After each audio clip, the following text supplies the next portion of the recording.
You are lying awake at 2 in the morning. The room is silent. The screen of your phone is the only light left. You scroll through news about wars, children dying, people praying beside hospital beds, families begging for miracles that never arrive. And for a moment a thought appears that you immediately try to push away, not because it is new, because it is dangerous. What if the question you have spent your entire life avoiding is the most important question you will ever face? What if certainty itself is the thing preventing you from seeing clearly? Most people never arrive at this moment honestly. They inherit answers before they inherit questions. Before they can think, they are already told what reality means. Before they understand suffering, they are told why suffering exists. Before they confront death, they are given a story about what comes after it. Then years pass, decades pass. Life becomes busy. Work, bills, relationships, responsibilities. The old answers remain sitting quietly in the background, rarely examined, rarely challenged, rarely tested. Not because they survived scrutiny, but because they survived neglect. Then one day something happens. A funeral, a betrayal, a tragedy, a loss that makes no sense, a prayer that seems to disappear into silence. Suddenly the old answers no longer feel as solid as they once did, and that is where the real conflict begins, not between belief and disbelief, between comfort and honesty. Because there is a possibility many people find almost unbearable, not that God does not exist, the possibility that nobody truly knows. Think about how much of human life revolves around certainty. We crave it. We need it. The unknown terrifies us. The idea that existence might not come with clear answers creates a kind of psychological pressure that few people are comfortable carrying. That pressure demands relief, and human beings have always been extraordinary creators of relief. We create explanations, we create narratives, we create meaning. Sometimes those meanings are true, sometimes they are useful, sometimes they are both. But usefulness and truth are not always the same thing. Imagine a child terrified of the dark. A parent says there are no monsters. The fear decreases immediately. The statement may be true. It may also simply be comforting. The emotional result is identical. Relief arrives regardless. Now expand that dynamic across entire civilizations. Expand it across thousands of years of human history. Expand it across death itself. Suddenly a difficult question emerges. Are our deepest beliefs reflections of reality, or reflections of our deepest emotional needs? Before you answer too quickly, consider how often fear shapes human behavior without permission. Fear of abandonment, fear of insignificance, fear of suffering, fear of death, especially fear of death. Few forces influence human psychology more powerfully than the awareness that one day everything ends. Every ambition, every memory, every relationship, every achievement, every dream. Human beings are unique in their ability to imagine their own non-existence, and that awareness creates a tension that follows us everywhere, whether we acknowledge it or not. Some people respond by building legacies. Some respond through family, some through art, some through wealth, some through faith. But underneath those responses, there is often a common question. Is this really all there is? If this question has ever crossed your mind, leave your perspective below. Not because there is a right answer waiting to be discovered in the comments, but because few questions reveal more about the human condition than this one. What makes this topic so emotionally explosive is not the possibility that one side is correct. It is the possibility that both sides are responding to the same fear in different ways. The believer may look at the universe and see evidence of purpose.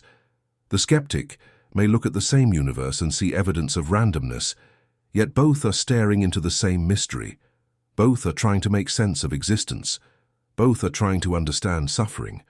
Both are trying to answer questions larger than themselves, and that is where things become uncomfortable. Because the title of this conversation sounds simple. Prove me wrong. God does not exist. It sounds like a challenge, it sounds like a debate, it sounds like someone demanding evidence. But beneath that challenge there is another possibility. What if the real question is not whether God exists? What if the real question is why human beings need certainty about the answer so badly? Picture a man standing beside a hospital bed. Someone he loves is dying. Doctors have done everything they can. Family members gather. Tears fill the room. Then someone begins to pray. Why? Many people immediately assume the answer is obvious, because they believe. But belief alone may not fully explain what is happening. Something deeper is occurring.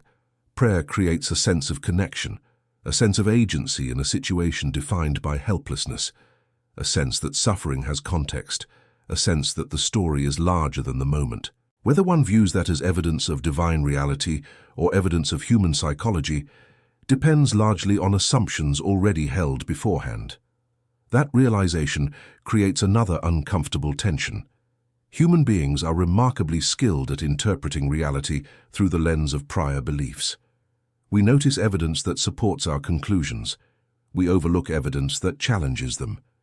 We remember the miracle. We forget the thousands of prayers that seemed unanswered. We remember the coincidence that feels meaningful. We ignore the countless coincidences that led nowhere. This tendency is not unique to religion. It appears everywhere: politics, relationships, identity, ideology. The human mind is less interested in truth than most people would like to believe. The human mind is often interested in stability, and stability has a powerful influence on what we are willing to see. Think back to a moment when something you believed with complete confidence turned out to be wrong. Not a small mistake, a major one. Maybe a relationship, maybe a friend, maybe an assumption about yourself. Remember how shocking it felt. Remember how difficult it was to accept. Remember how your mind searched desperately for reasons to preserve the old narrative. Now imagine applying that same experience to a worldview held since childhood. Suddenly the emotional stakes become enormous, because questioning a belief is rarely about information alone. It is about identity, community, memory, family, meaning, belonging. Sometimes people defend beliefs not because the evidence is overwhelming, but because losing those beliefs would feel like losing part of themselves. That observation is not an argument against faith. It is an observation about human nature. The same mechanism appears everywhere. People attach identity to ideas. Yet there is another side to this story. Some people abandon faith and imagine they have escaped bias completely. They assume skepticism automatically equals objectivity, but skepticism can become its own form of certainty, its own form of emotional comfort, its own way of avoiding vulnerability. Because admitting uncertainty is difficult, no matter which side of the conversation you occupy. It is easier to say there is definitely a God.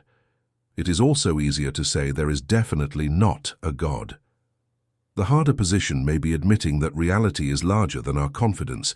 Somewhere along the way, many people stop asking questions because they become emotionally attached to answers.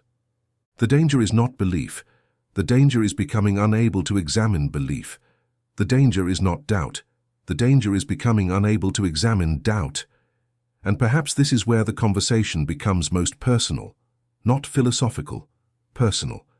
Because beneath every argument about God there is often a story, a private story, a wound, a fear, a hope, a disappointment, a longing, a moment someone cannot forget. Maybe someone prayed for years and felt abandoned. Maybe someone survived something impossible and felt protected. Maybe someone lost a child. Maybe someone escaped addiction. Maybe someone watched life fall apart despite doing everything right. Maybe someone experienced a coincidence so profound it changed everything. Human beings rarely arrive at their deepest convictions through logic alone. They arrive through experience filtered by emotion. If you disagree with this, explain why below. The most interesting conversations often begin where certainty starts to crack. Because what makes this question endure across centuries is not that it has an easy answer. It is that every answer seems incomplete. The universe appears astonishingly ordered in some ways and brutally indifferent in others.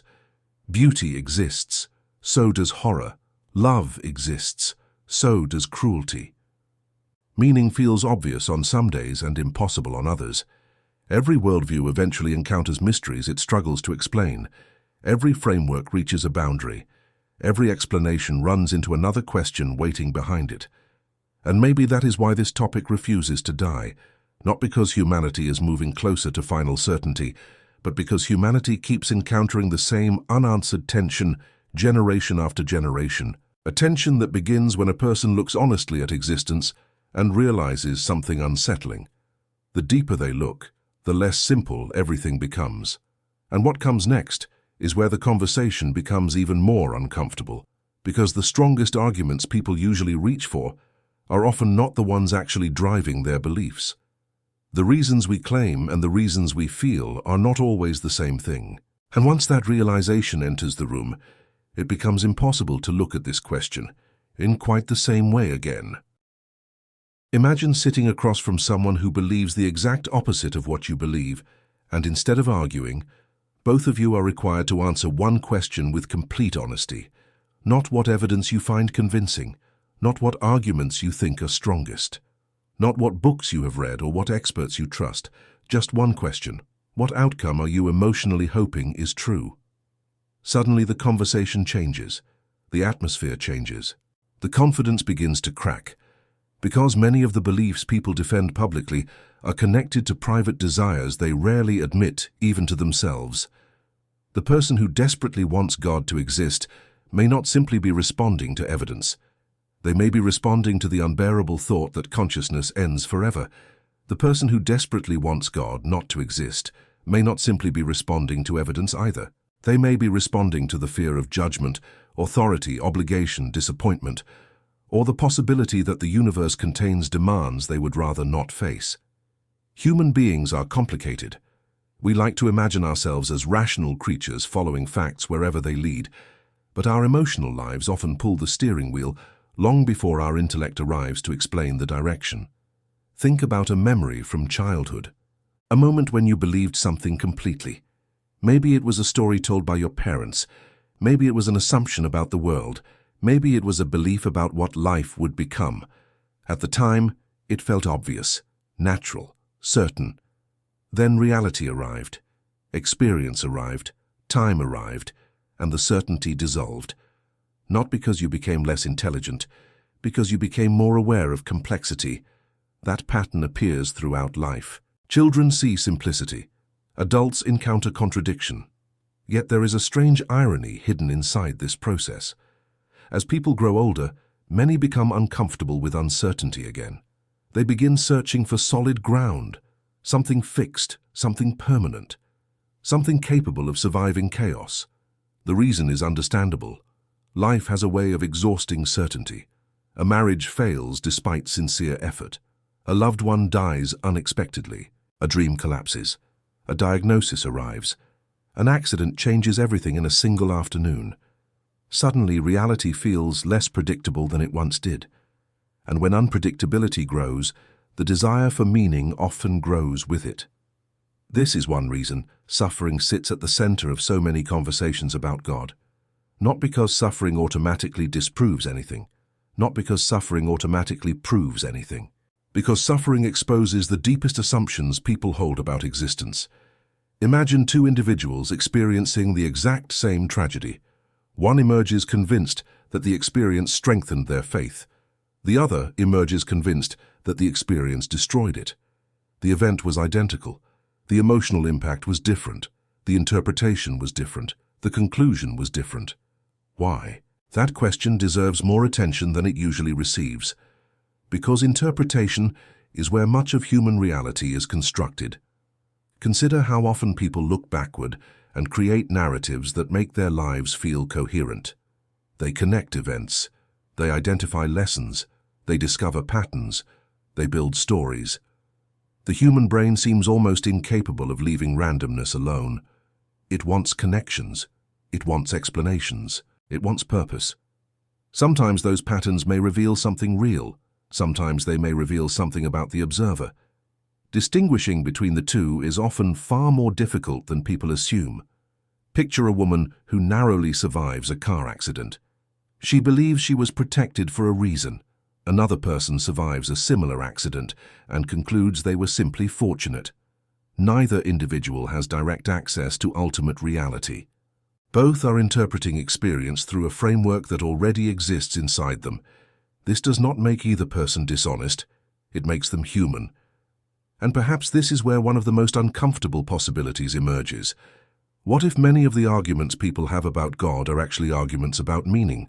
What if beneath every debate about existence there is a deeper conflict concerning purpose, suffering, mortality, hope, and identity? Because when people say prove God exists or prove God does not exist, they often sound like they are discussing evidence. Yet beneath the surface, they may be discussing something far more personal. Whether existence ultimately means anything at all, whether pain serves a purpose, whether justice exists beyond human institutions, whether love is temporary chemistry or something more enduring, whether death is a wall or a doorway. These questions carry emotional weight, regardless of what conclusions someone reaches. And that emotional weight influences how every piece of evidence is interpreted. The challenge is that human beings frequently underestimate their own vulnerability to this process. Most people can easily recognize bias in others. Much harder is recognizing bias in themselves. The believer notices selective reasoning among skeptics. The skeptic notices selective reasoning among believers. Meanwhile, both may be participating in the same psychological patterns without realizing it. That is why certainty can become dangerous, not because confidence is always wrong, because certainty often convinces people they have stopped needing self-examination. Once someone becomes convinced they possess final answers, curiosity begins to die. Yet, curiosity may be one of the most important qualities this conversation requires. Look around the world. Thousands of years of philosophy, theology, science, reflection, debate. Entire civilizations have wrestled with these questions. Brilliant minds have reached radically different conclusions. Some interpret that as evidence that nobody knows anything. Others interpret it as evidence that truth is difficult rather than impossible. But regardless of where someone stands, humility seems unavoidable. Because the reality we are discussing is larger than any individual perspective, larger than any culture, larger than any generation, larger than any single lifetime. Imagine trying to explain the ocean after seeing only a glass of water. Imagine trying to explain the universe using a brain that evolved primarily to help a primate survive on a small planet. The more honestly people examine the limits of human knowledge, the more complicated absolute certainty becomes. This is not an argument against conviction. Convictions matter. People need principles. People need frameworks. People need ways of navigating reality. The question is whether those frameworks remain open to examination, whether they can survive honest scrutiny, whether they can tolerate difficult questions without collapsing into fear or hostility.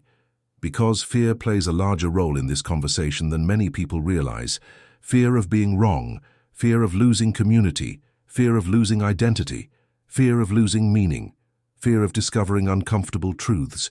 Fear can drive belief. Fear can also drive disbelief. Sometimes people embrace certainty because uncertainty feels unbearable. Other times people reject possibilities because those possibilities threaten the lives they have constructed. And this brings us to a realization that many people spend years avoiding.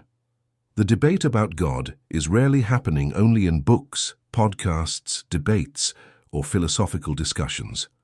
The real debate happens alone, in silence, during moments nobody else sees.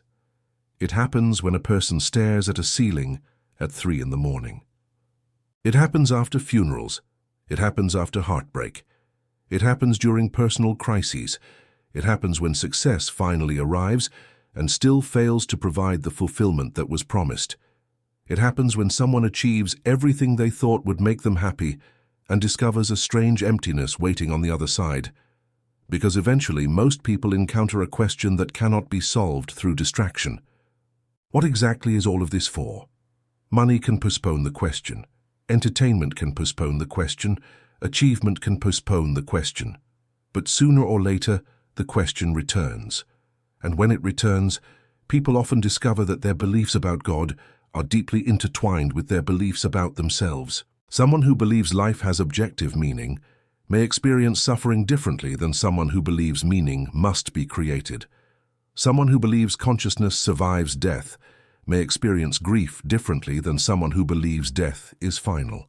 These differences matter, not because one side automatically wins, because beliefs influence experience.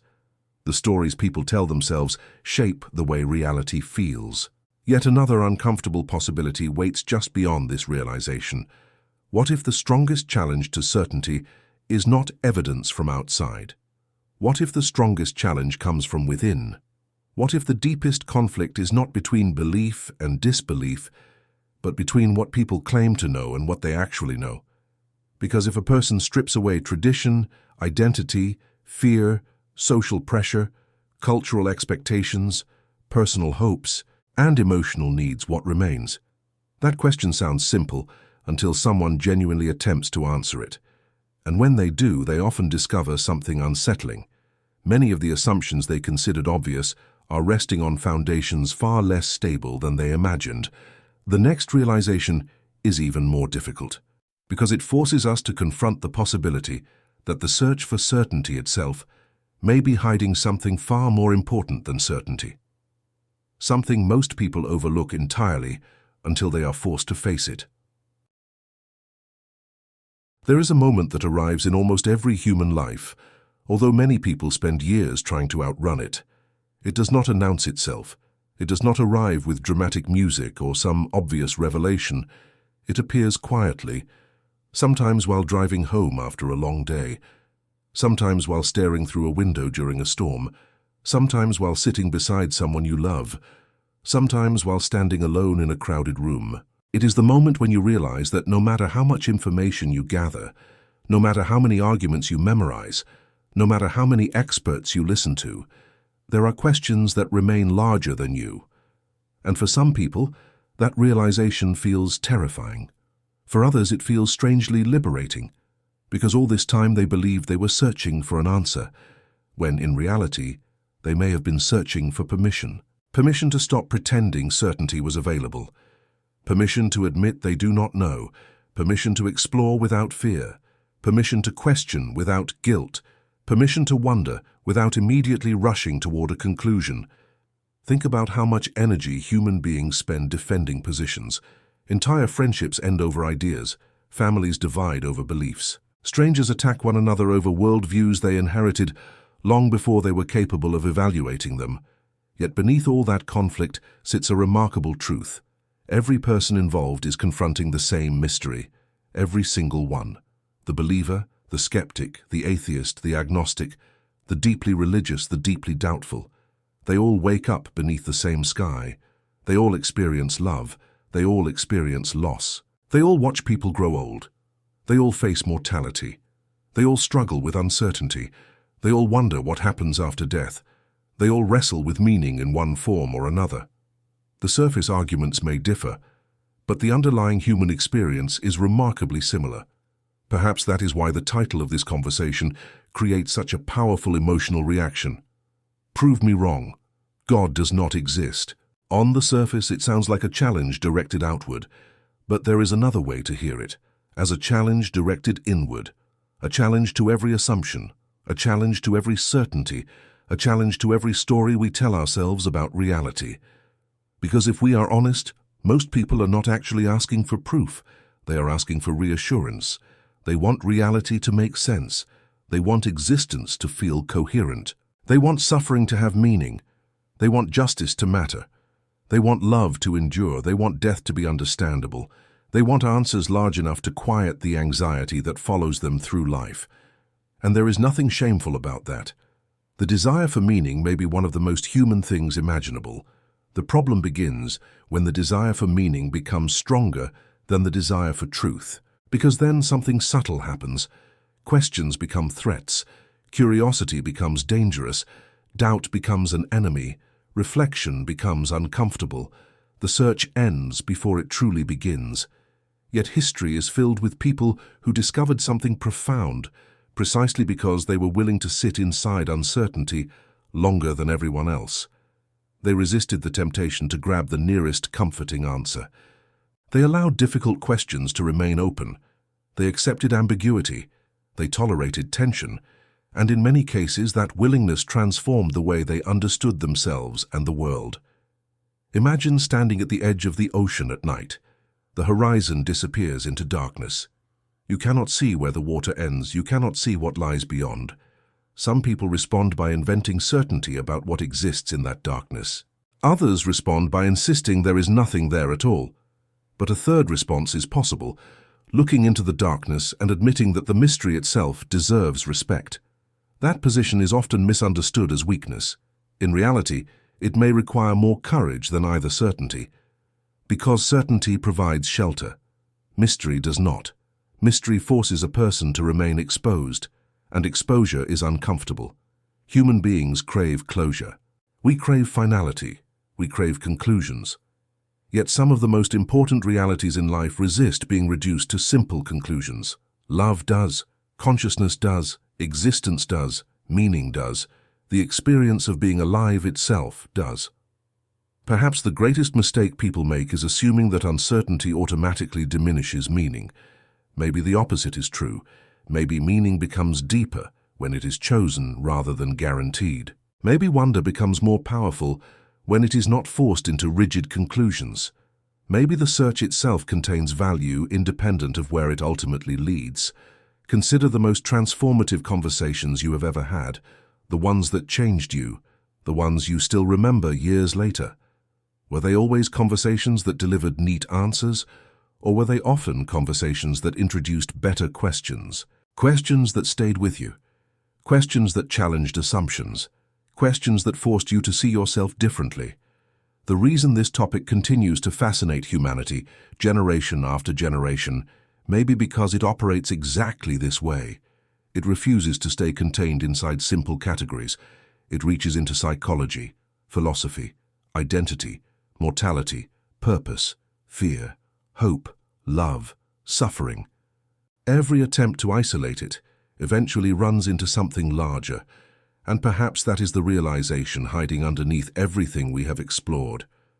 The most important question may not be whether someone can prove God exists.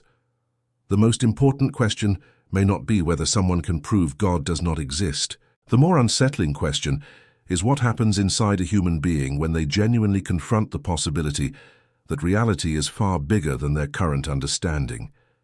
Because that confrontation changes people. Sometimes it makes them more compassionate, sometimes more humble, sometimes more curious, sometimes more reflective. It reminds them that other human beings are wrestling with mysteries they cannot fully solve either. It softens arrogance. It exposes assumptions. It reveals how often confidence exceeds knowledge. And suddenly the conversation is no longer about winning. It is no longer about defeating opponents. It is no longer about proving superiority. It becomes something far more personal, a search, not necessarily for answers but for honesty.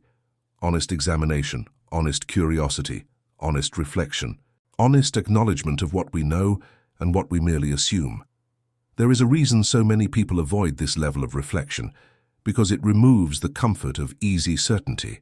It forces a person to confront themselves, their motivations, their fears, their emotional attachments, their hidden assumptions. It asks whether they are seeking truth or merely seeking reassurance. And that question can be uncomfortable regardless of what worldview someone holds. Before leaving this conversation, consider something. The strongest beliefs in your life are not necessarily the ones most worth defending. They may be the ones most worth examining. Not because they are wrong, not because they are right, because anything important deserves scrutiny. Anything meaningful deserves reflection. Anything capable of shaping an entire life deserves honest investigation. Whether someone ultimately believes, doubts, rejects, questions, embraces, or remains uncertain is not the point. The point is whether they arrived there consciously, whether they inherited conclusions or earned them, whether they are living inside assumptions they have never examined, whether they possess the courage to look directly at difficult questions without immediately fleeing toward comfort. Because at the end of the day, long after debates fade, long after arguments end, long after opinions change, one reality remains. Every human being must eventually face existence for themselves, alone, without borrowed certainty, without inherited confidence, without the noise of the crowd. And in that silence, the question becomes far more personal than any title, argument, doctrine, or philosophy. Not prove me wrong, not prove me right. But what if the most important thing is having the courage to keep looking, even when the answer refuses to arrive?